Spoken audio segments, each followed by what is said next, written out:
Good evening, and welcome to the Berkeley Art Museum and Pacific Film Archive. My name's Kathy Garretts, and I'm one of the curators here. Before we begin tonight's program, it's important that we acknowledge that UC Berkeley sits on the territory, Huchen, the ancestral and unceded land of the Chuchenyo-speaking Ohlone people, the successors of the sovereign Verona Band of Alameda County. This land was and continues to be of great importance to the Muwekmu Ohlone tribe and other familial descendants of the Verona Band. We recognize that every member of the Berkeley community has and continues to benefit from the use and occupation of this land since the institution's founding in 1868. Consistent with our values of community, inclusion, and diversity, we have a responsibility to acknowledge and make visible the university's relationship to Native peoples.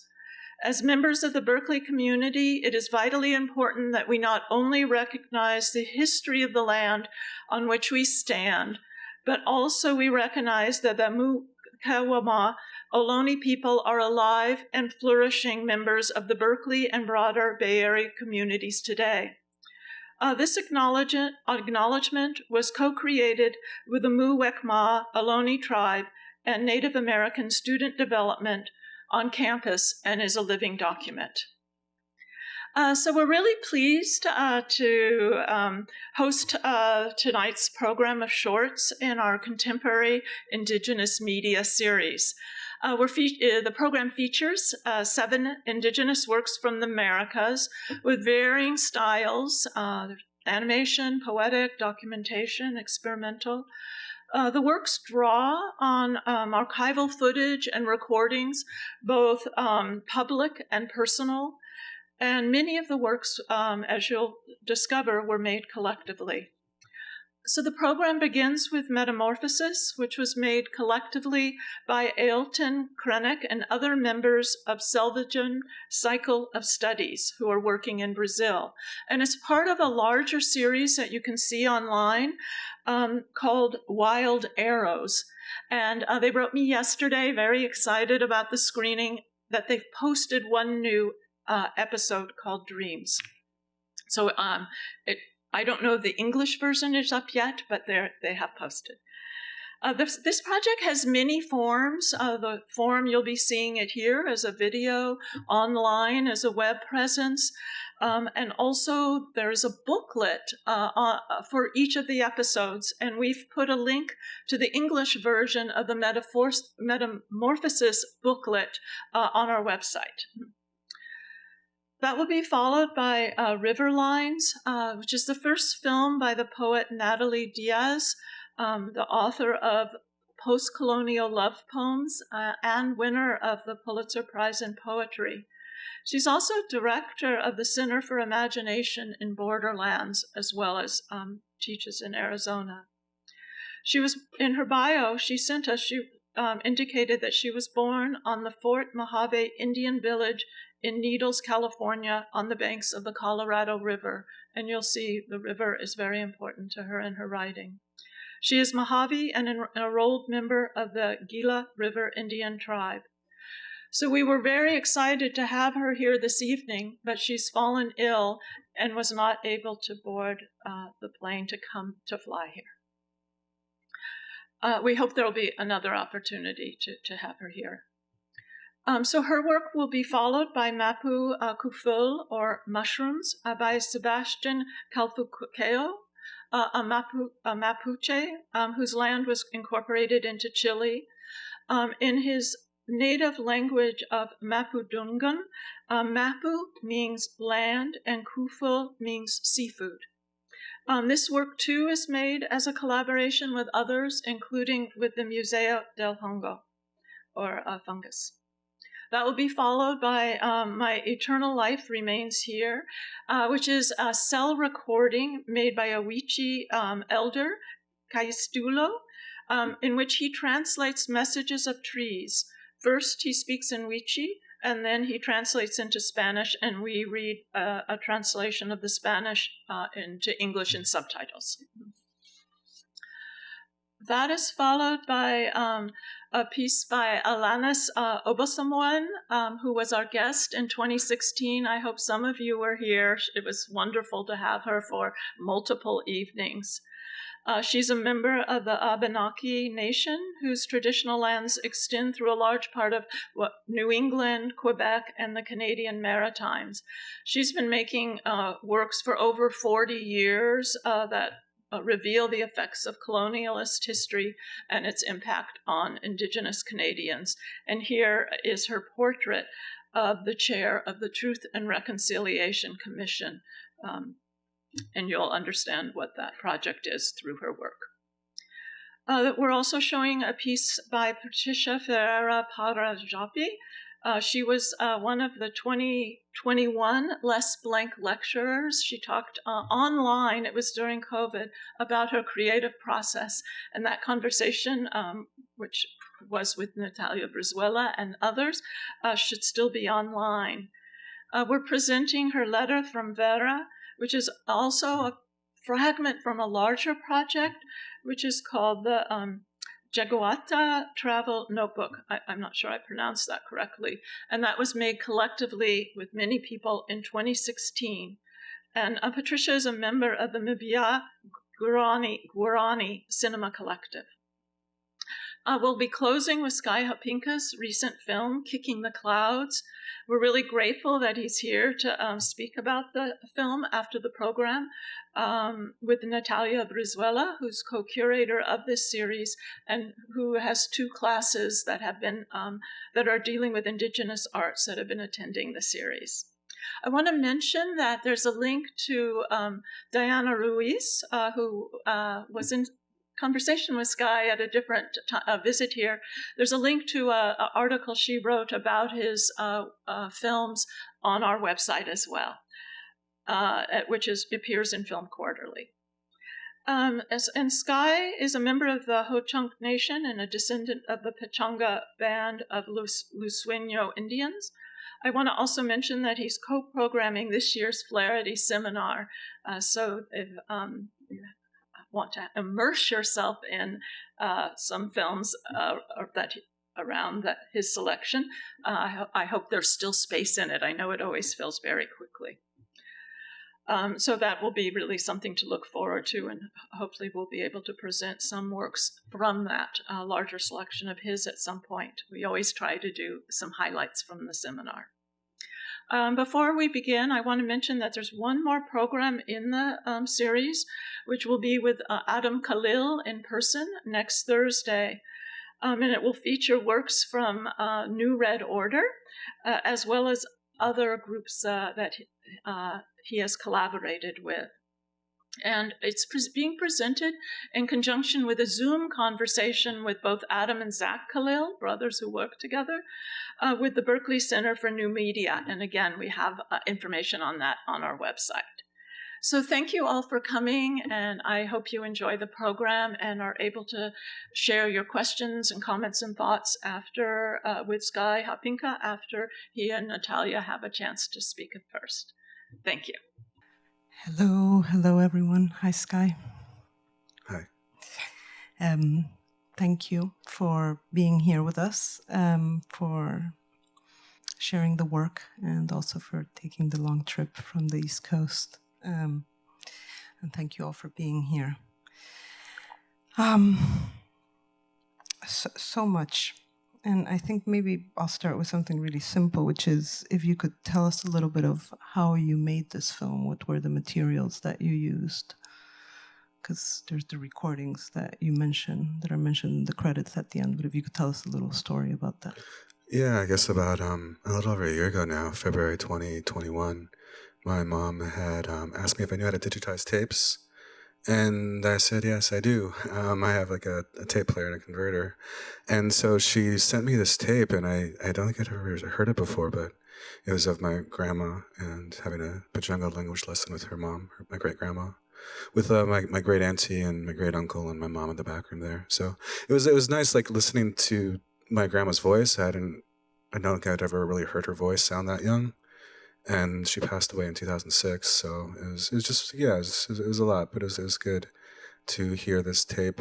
And I've been thinking about making a film about my mother and that side of my family, which I was close with for a while, and I just didn't know what the way in was because I'm so close to it, or just I'm close to them. And wanting to make a film about my hometown as well, Ferndale, Washington, which isn't where any of my tribes are from. And so just looking at that complicated relationship of how to approach this topic of family and the complicated histories that go into it.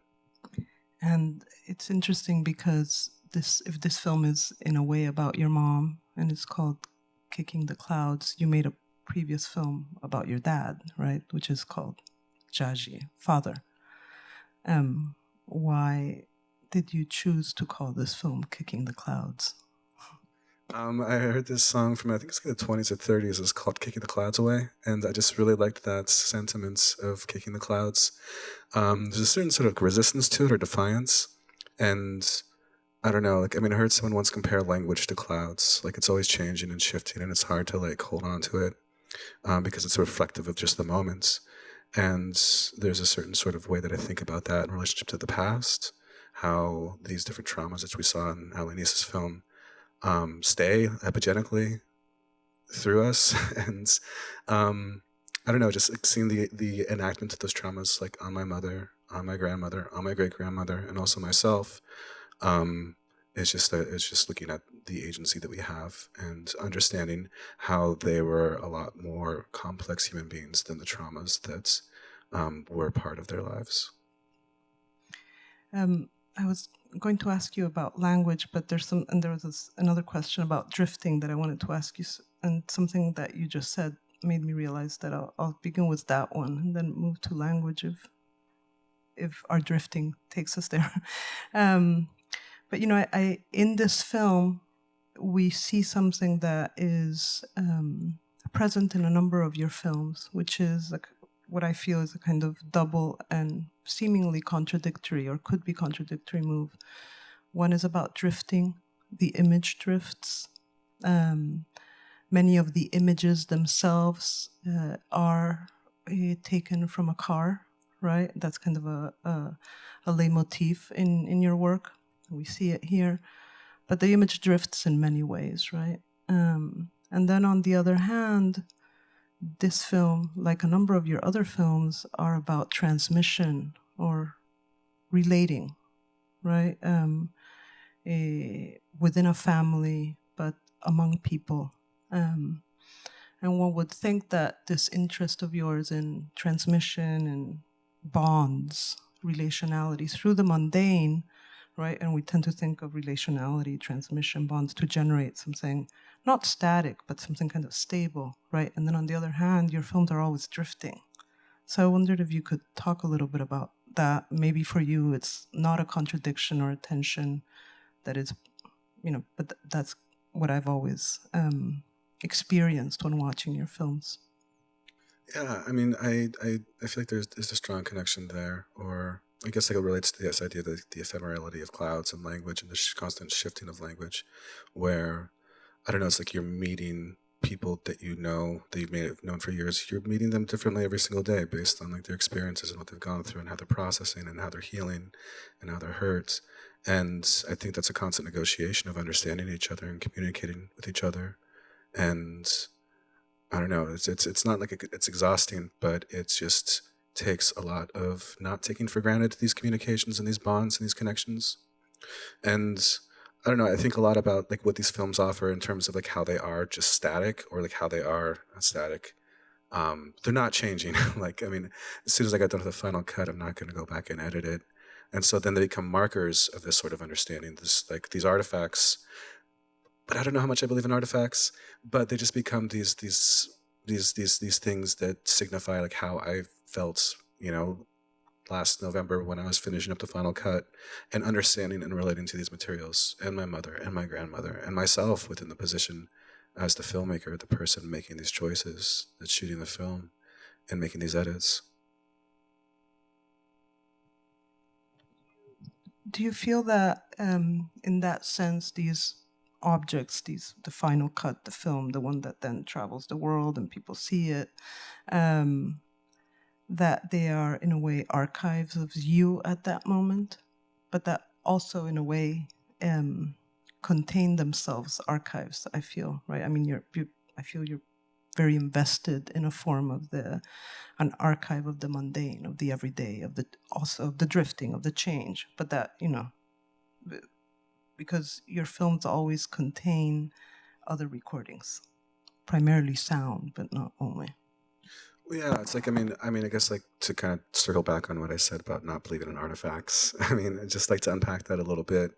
I think there's different ways to look at the things that were presented and told are artifacts, that are often by museums or institutions or anthropologists or ethnographers or whoever who put these things and put these ideas behind, glass cases or in, safes or vaults or whatever. And how do you relate to it where you don't think of it as an archival object, but as a living thing? And it's like with these recordings as well, it's like the thing that I really enjoyed hearing them was just like my mom's voice as 7 years old, 8 years old, asking them if they want lemonade. Hearing my grandma and great auntie kind of like bickering with each other in the way that they always kind of like had this sort of competitive edge to each other. And hearing like, my great grandma just like talking about all these different things, and hearing them laugh was a big part of it as well. And so like those things like are what we're told don't have linguistic value in terms of language documentation, And so I think there's ways to look at these things that we're told are archival and see them as living things. And even I might relate to this tape like differently in 10 years and 20 years than I do today. And so I think it's just kind of reinvesting or re-engaging with these things, with these objects, and not seeing them as objects, but as things that connect us to the past and how that bridges these different ideas into a possible future. And is that also why I think it's in an interview or a conversation between you and Michael Rockowitz that's in your book, Sky Hopinka, from a Poor Farm Press, where you say that you want to learn to be a listener, not so much a spectator. And so somehow listening contains something immaterial and in movement in it, versus, you gave the example of the museum or the work done by many anthropologists, or the discipline as such, right? Even though it's always based also on observing and listening. But that this interest in being a listener, and you turn us spectators into listeners. I mean, what the hell was I thinking? Well, it's like I think about this Frantz Fanon quote that every spectator is either a coward or a traitor. And what does that mean to bear witness to something, but also what you do as you're bearing witness, like what you choose to do. I mean, just like all these different things in terms of history or contexts. Like, I mean, just like having the film by Alanis, like Play a Few before this one was powerful because it's talking about all these things that, like we as Native people know these histories of, but how many white Americans know these histories. It's about Canada, it's about First Nations, but it's also very, very parallel to things that happen in the United States, in this country. And in Latin America too. In Latin America, yeah. And so just very much this sort of like institutional or national identity, national memory that isn't necessarily taught, but then it's also a certain frustration with, I tend to make the work that I make because I get frustrated or have been frustrated or was frustrated, growing up, just with all the films that were being made about the traumatic experiences that we've gone through, that our parents have gone through. And just, white audiences don't care, And so it's just like, well, then why make films that center in a white audience and trying to teach them history? And why not make work that then focuses on the things that I'm interested in, that my friends are interested in, that my family's interested in, and utilize cinema for those purposes, along with those films that do the teaching and do the work of contextualizing history for a non-Indigenous audience. And so it's just, I don't want to try to teach anyone anything in my films. I think I do. No, I don't. Yeah, I do. You can ask me questions. But it's just like, it's just, I don't think the films exist in a vacuum, is what I mean. Like, the films don't have to contain every single instance of like my relationship to these histories and these traumas, but how can the film function as a work that exists amongst many other works that touch on these similar sort of things, which is the beauty of a program like the one tonight, where it's like it functions as a constellation of pinpointing all these different experiences of being an Indigenous person in the Americas, on these two continents, and how we're all trying to relate or circle these ideas and present them to an audience that is either willing to view and participate, or to be a coward or a traitor. And that the films also all insist, like yours, on just existence, right? Both that because of the attention to the smallness of things, of the everyday life, but also very much about being alive, and hence, questions of language, of drifting, of relationality, right? A movement in themselves. So maybe, I know you always get asked about language, but we're going to imagine that none of these people here have ever seen any of the interviews or conversations with you. But yeah, I wanted you to, language travels through all your films, and it appears both as, the transmission, learning of indigenous languages, right? Not for their preciousness or their perfection, but for their use, right? But then also, language also appears as text in your films very heavily, right? So I wonder if you could talk about both things. Yeah, I think about language a lot. Just like with my work, as a language teacher and working with language revitalization for like Chinnaquawa and other languages in North America. I don't know, just like it really has been something I've always been interested in, and something that I continue to be interested in as it becomes a part of my life, and also like how I make work that reflects it, or its usage, or its change. And like with my work with Chinnaquawa and other films that I've made, like I don't know, I've tried to focus on using the language and how it could be applied to these films, rather than focusing on the spectacle of the language being used itself.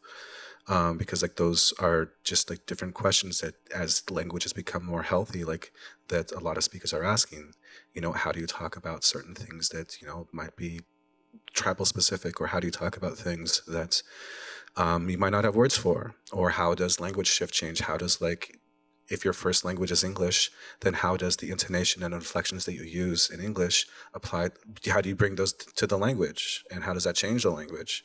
Like not every language ends with a sort of like question with a rising inflection at the end, So it's just like those are things that, you have to be mindful for, but also things that you can't really control in terms of how people that use the language change and shift these things. And I think that language shift is really beautiful. And I don't know, I try to like present that in the films a bit, and its usage. And even with, I don't know, like the language in this film, well, it's like the text that I use too. Like, I don't know, I like English. I think it's a fine language. Well, it's my first language, and I think that also goes into just some of the shame that we're taught to feel because we didn't grow up speaking our native languages.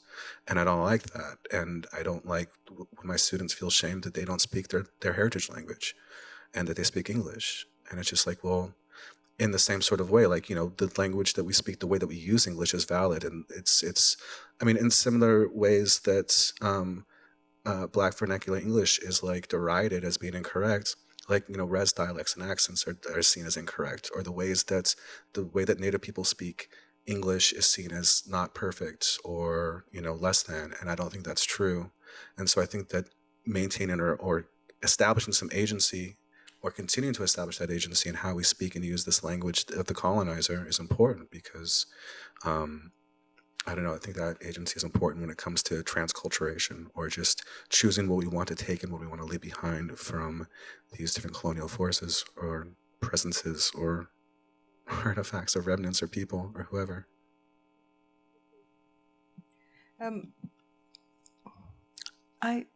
Do you think of yourself as a poet?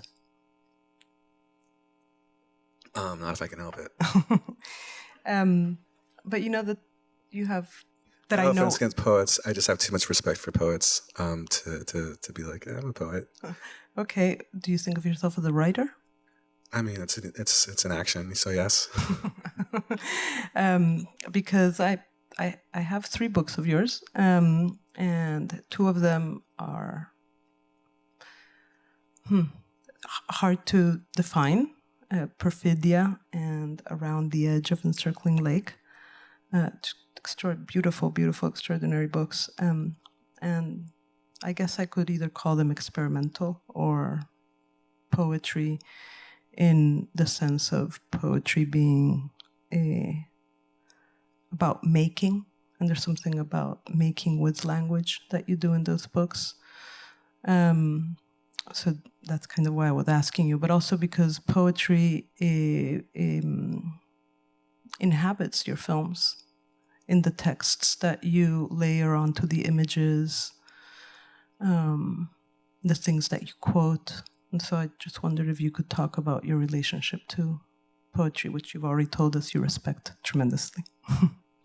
Well, yeah, it's like, I mean, I think I'm a filmmaker because I fail as a writer and as a poet, you know, and as a musician. Well, you have not failed as a writer. I'm going to tell you that, because those 2 books are amazing. Well, I appreciate that. I mean, it's also too, it's just like, I feel like I returned to writing because I gained some confidence in filmmaking, or found my voice in filmmaking. And so Around the Edge of Encircling Lake, it's a series of essays and some poems, if I continue to call them poems. But not to be too self-deprecating, but like that first was actually about my grandmother. That's in that book. That's featured in this film. So it's just a way to be expressive, but it's also like I carry that sort of like really self-conscious aspect of just like, you know, being 20 years old and writing a lot of bad poetry and trying to figure out what I want to do.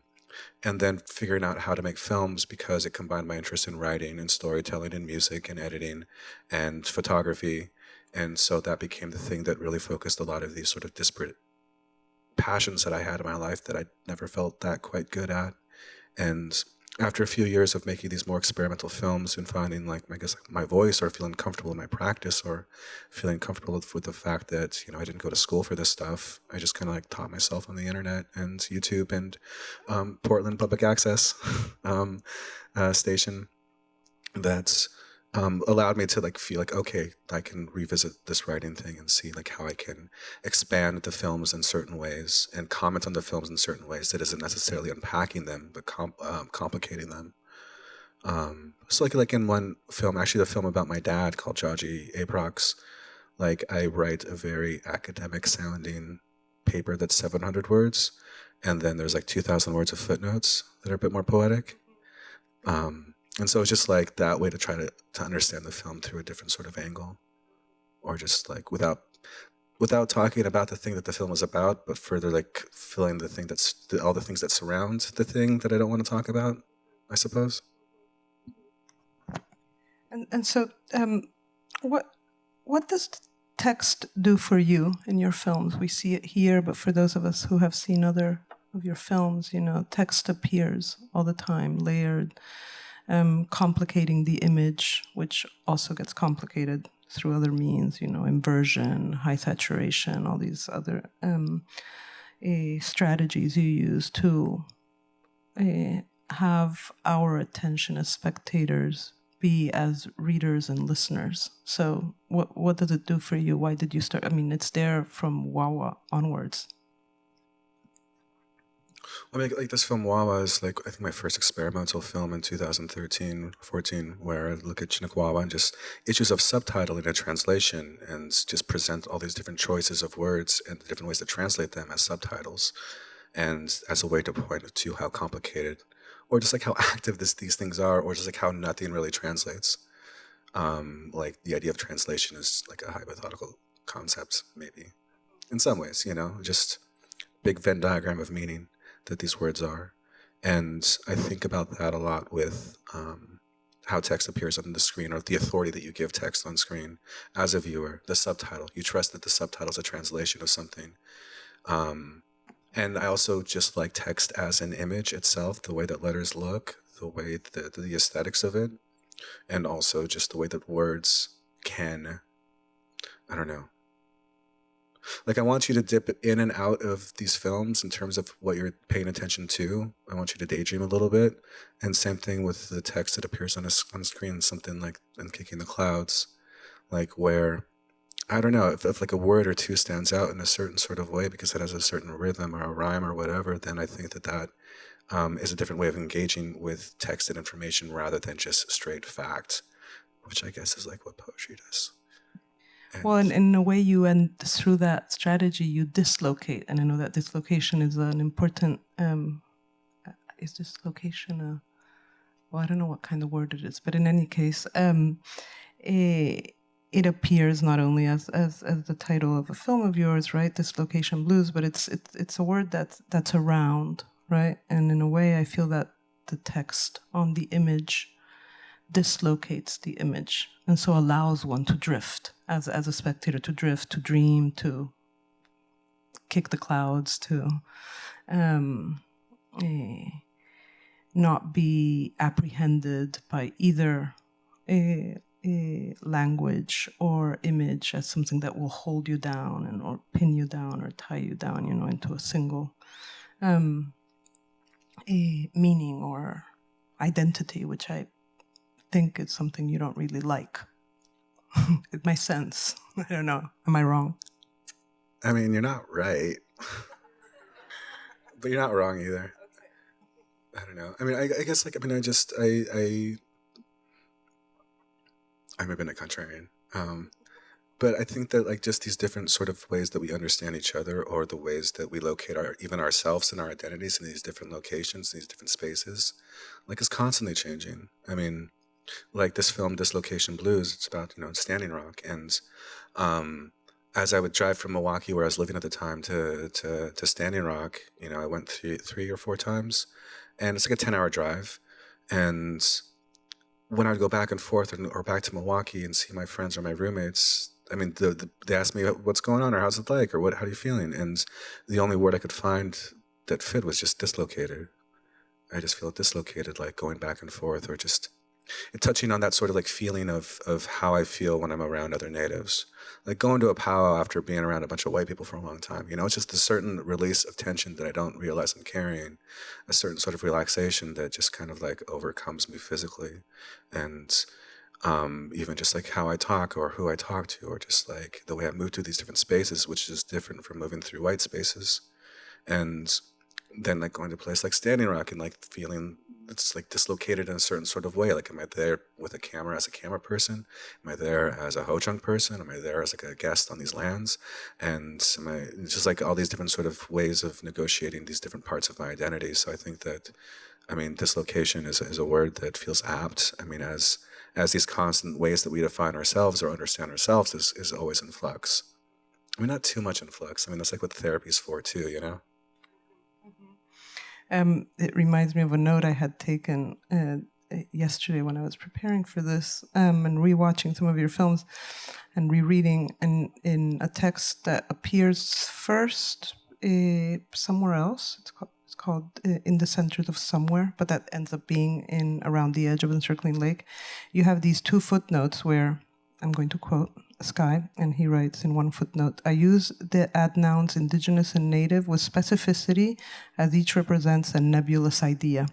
And in another footnote, you say, I also use Indian to represent something hazily specific. So I think that's where I got that idea also about the question of identity. But taking those two footnotes, what do you feel about the term indigenous cinema?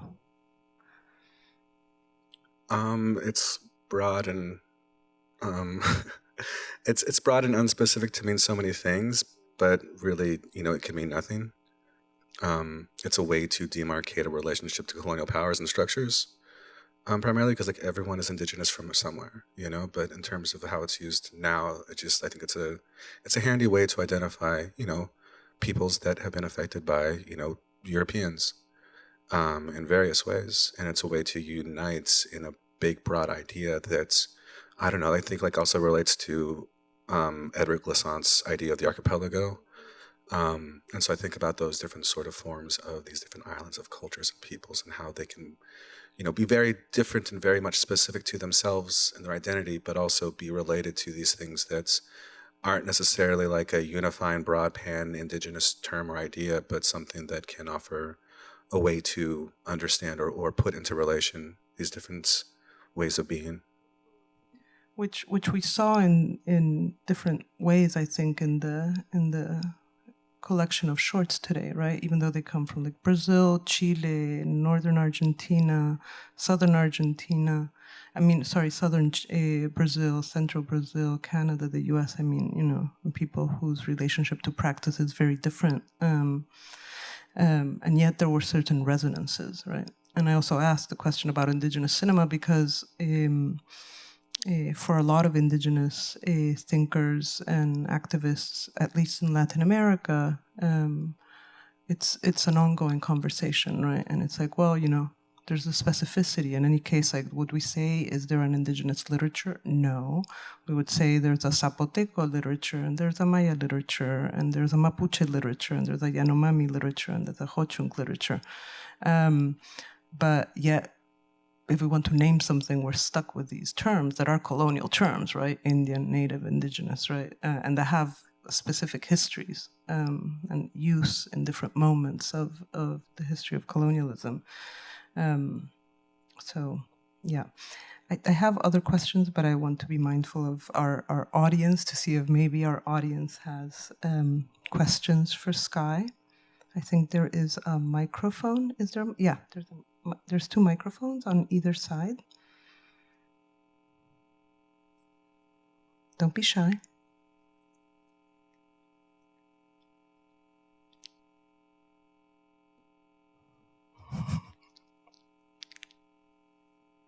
Here's a question.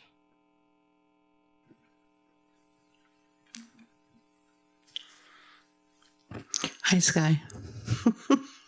Thank you for being here with us this evening. And I'm sorry I had to step out for a minute after the film, but which one was yours? It's the very last one. Oh, okay. Okay. So you're Ho-Chunk and Luiseño? Oh, well, that's an interesting combination. So, powwow. Yep, there you go. Well, I heard a lot of references to other films that you've been involved in creating, and I'm curious where you see those films. I'd like to see the one about Standing Rock and also the the Disenchantment? Dislocation Blues? Oh, yeah, Dislocation Blues. Where can I see those? All of my short films are on my website, and they're available to watch there, including the one you saw tonight. Okay, and your first film was done in 2013? 13, 14. So how many have you done, and what is this journey that you're on? I made some bad ones before that, so we won't count those. But there's one that's on your website, so it can't be that bad. Which one's that? You act in it. I forget the title. It's not on my website. No? Well, I saw it. Yeah, it's on my Vimeo. Oh, it's in your Vimeo. That's right. Yeah. Well, it's 2013. I think it's good. Thank you. But very different. Yeah. That was before I went to grad school, and God knows what happens when you go to grad school. But no, yeah, I was in Portland making films and just figuring out how to make films and just doing a lot of promo work for different Native organizations in town.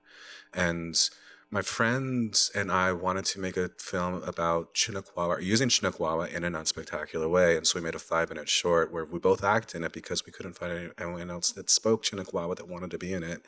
And it's just about us having a fish trade in fish. And yeah, after that, I then went to grad school, and that's where I learned what an experimental film was. And it was really great to learn what that was, just in terms of the possibilities of what cinema has to offer in terms of making Native film, where it's we don't have to make films in a Eurocentric way.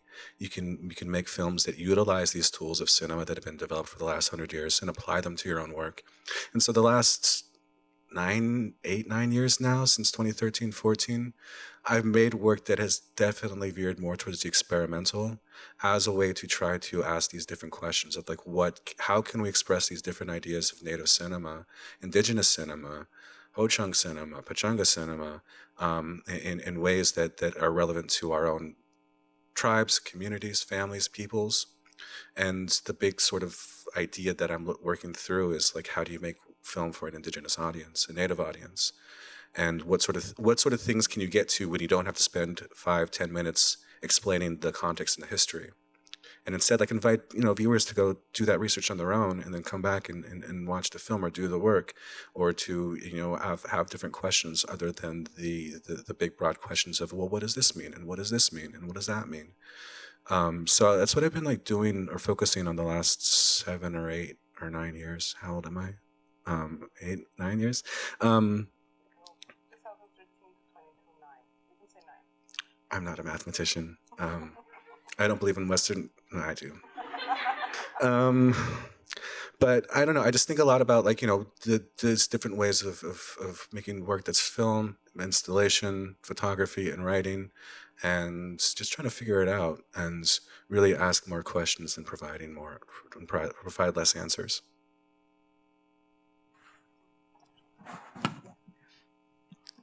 Other questions? There's a question here in the middle.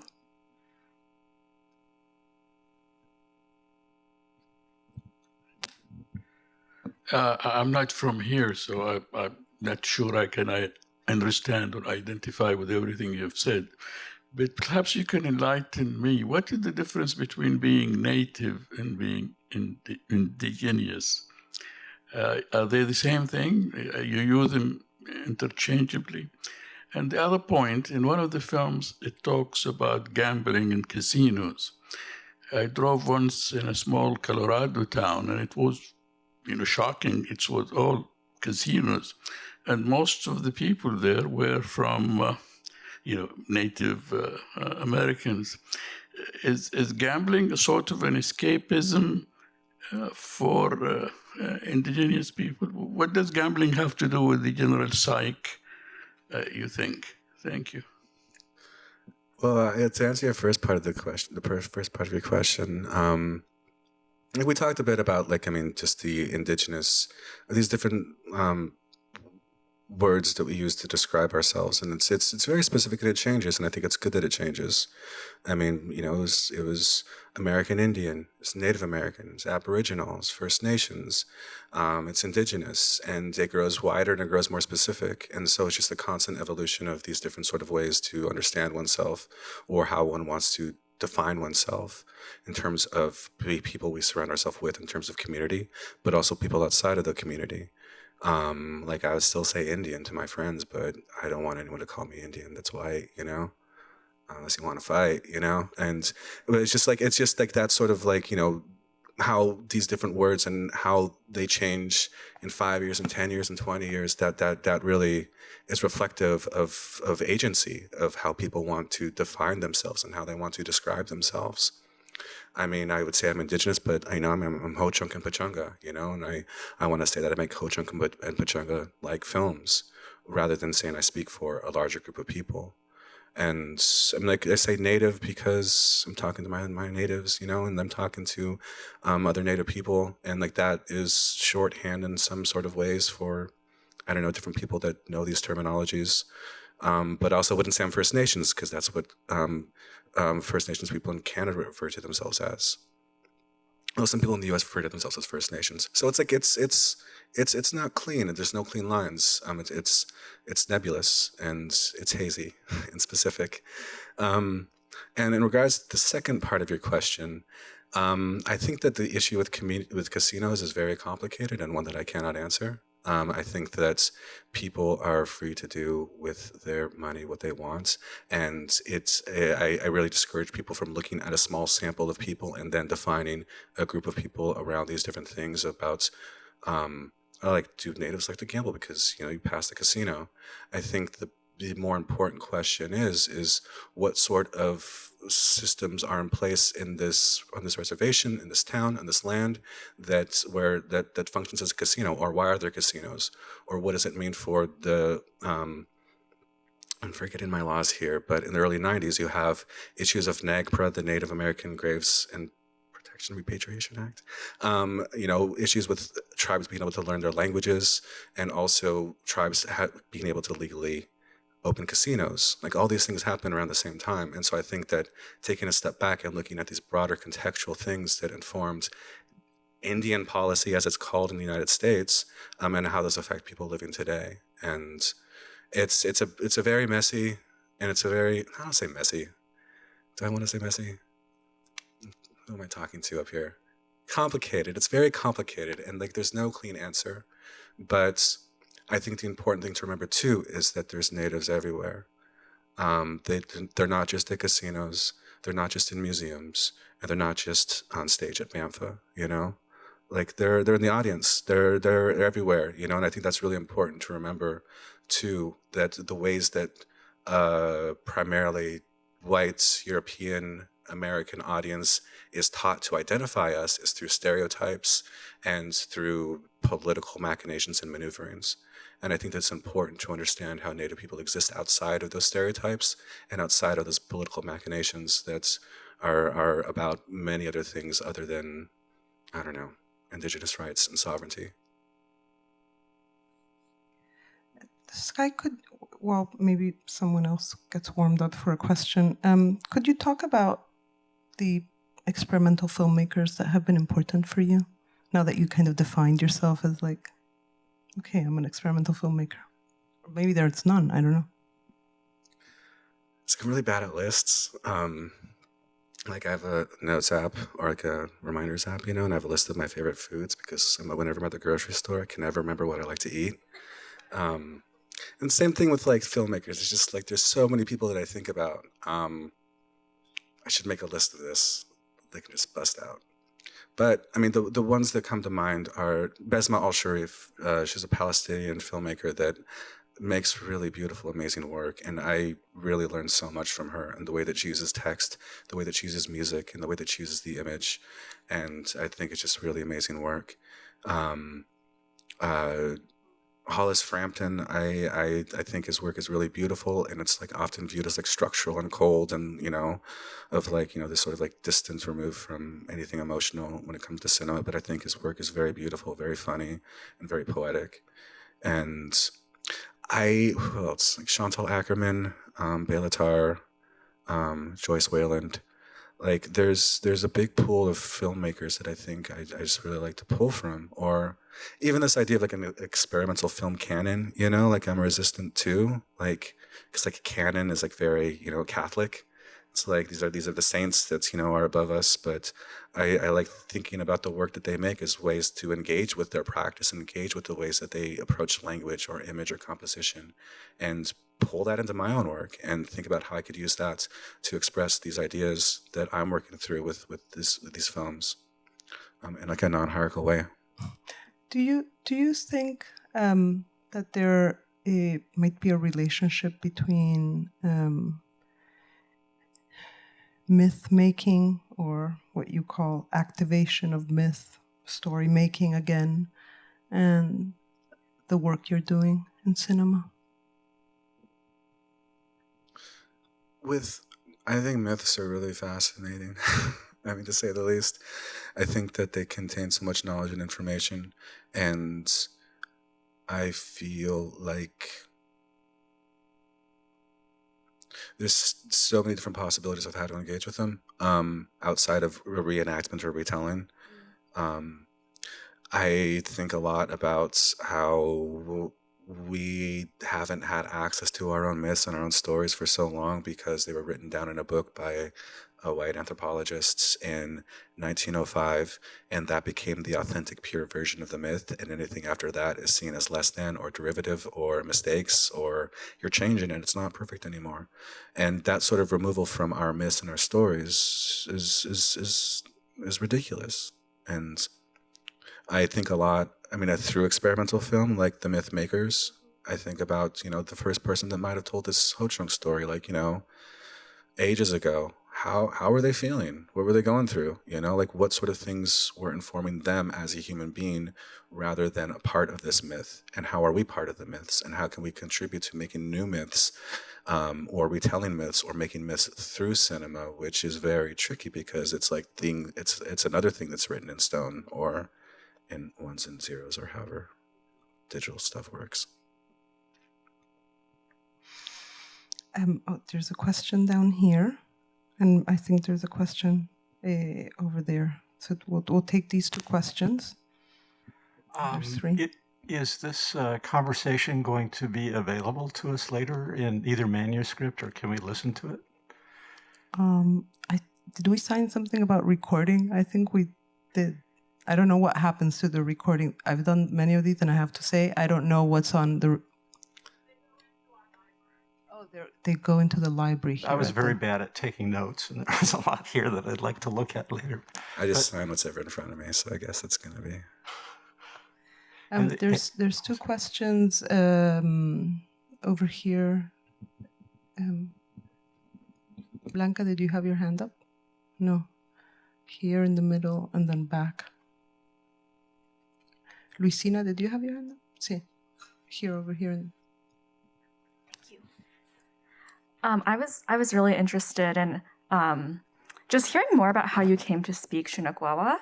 And I was also really struck by when you identified, you were talking about like Indigenous as a category, but then also thinking about your films like in a lineage of Ho-Chunk filmmaking, Pechanga filmmaking, and with the focus on Ferndale in Kicking the Clouds.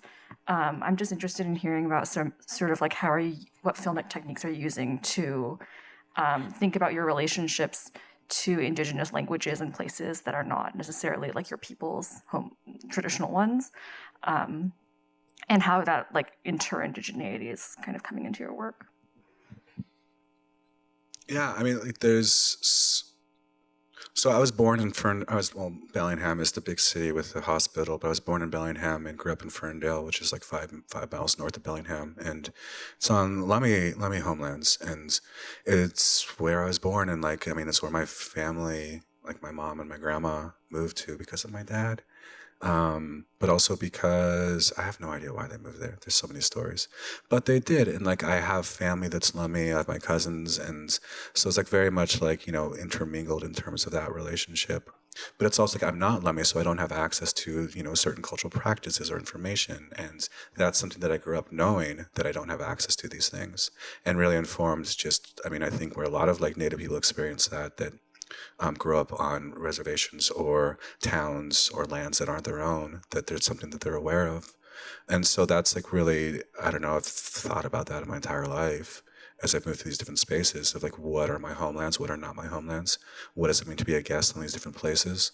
And yeah, just like, and also just like, where's the community that's safe? You know, like moving to Southern California when I was 13, it was just like, you know, then finding the natives, you know, and like that's like part of my community, but it's also not my homelands, and there's things that I have access to and I don't have access to.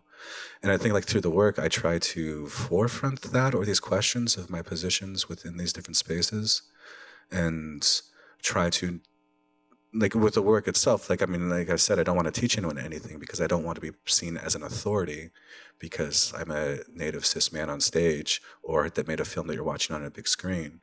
I want to be held accountable for the way that I'm portraying these images and how abstract they are, also like how they decenter this idea of information as knowledge, and how then they can function as like highlighting or forefronting the ambiguities or the abstractions or the things that can't be explained, like the ineffable.